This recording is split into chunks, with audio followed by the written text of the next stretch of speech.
नमस्कार दोस्तों, आज हम भगवान विष्णु के दूसरे अवतार कूर्म अवतार की कथा सुनेंगे। भगवान विष्णु ने विश्व कल्याण तथा धर्म की रक्षा करने के उद्देश्य से कई अवतार लिए, जिनमें से उनका कूर्म अवतार द्वितीय अवतार था। इस अवतार में भगवान विष्णु कछुए के अवतार में प्रकट हुए थे, इसलिए इस अवतार को कच्छप अवतार या कछुआ अवतार के नाम से भी जाना जाता है।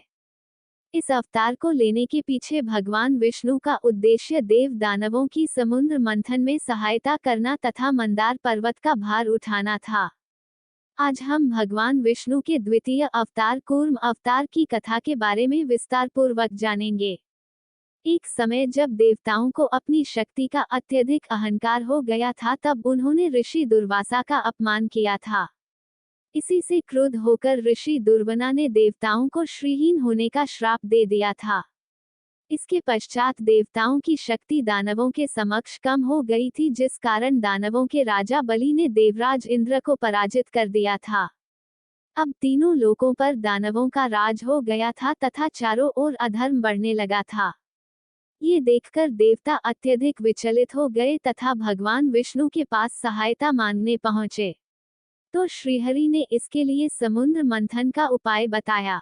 चूंकि प्रलय से पृथ्वी कुछ समय पहले ही उभरी थी तथा सतयुग का पुनः उदय हुआ था, इसलिए बहुत से अनमोल रत्न समुद्र की गहराइयों में छिपे थे। चूंकि समुद्र को मंथने का कार्य ना ही देवता अकेले कर सकते थे तथा ना ही दानव, इसलिए भगवान विष्णु ने इस कार्य के लिए दानवों के साथ मिलकर समुद्र मंथन करने तथा उसमें से बहुमूल्य रत्न पाने को कहा। साथ ही भगवान विष्णु ने देवताओं को बताया कि इसमें से अमृत भी निकलेगा, जिससे देवता अमर हो जाएंगे। अमृत को पीने से देवताओं की शक्ति दानवों से अत्यधिक बढ़ जाएगी तथा उन्हें अपना राज सिंहासन पुनः प्राप्त होगा। भगवान विष्णु की आज्ञा पाकर सभी देवतागण देवेंद्र के साथ राजा बलि की नगरी गए तथा उनके सामने ये प्रस्ताव रखा।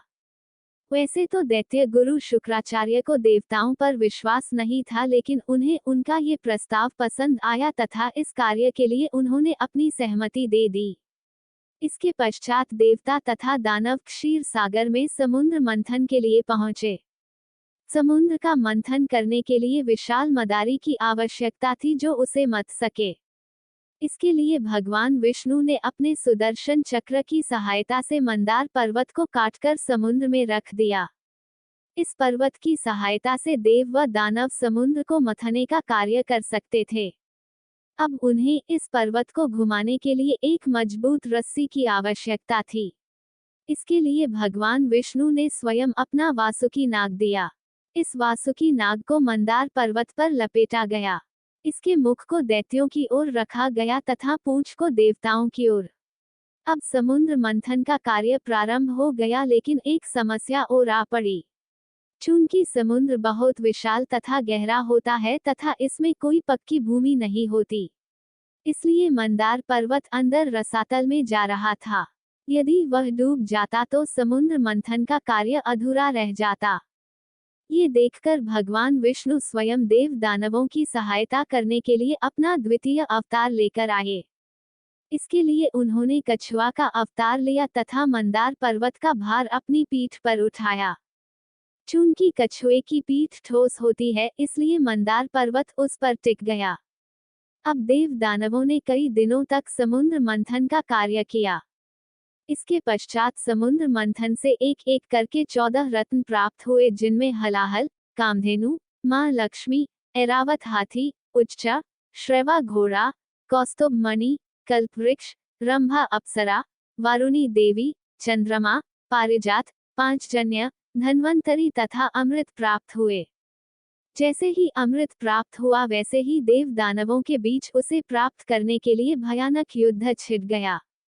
तब भगवान विष्णु ने अपना अंशावतार मोहिनी लेकर उस युद्ध को समाप्त किया तथा सृष्टि का उद्धार किया।